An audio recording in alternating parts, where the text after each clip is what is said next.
జీవా, ఏమి తిందునా, ఏమి త్రాగుదునా, ఏమి ధరించుకుందునా, ఏమి అనుభవిస్తున్నా,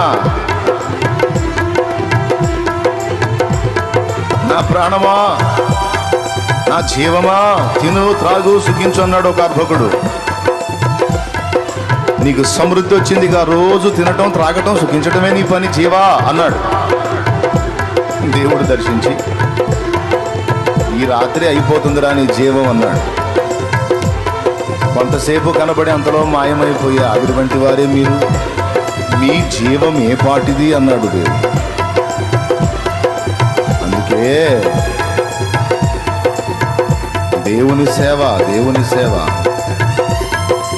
అందులోనే పరమార్థం ఉంది, అందులోనే ఆనందం ఉంది, అందులోనే ఆదరణ ఉంది, అందులోనే మన జీవిత సార్థకత ఉంది, మన జన్మ సార్థకత ఉంది.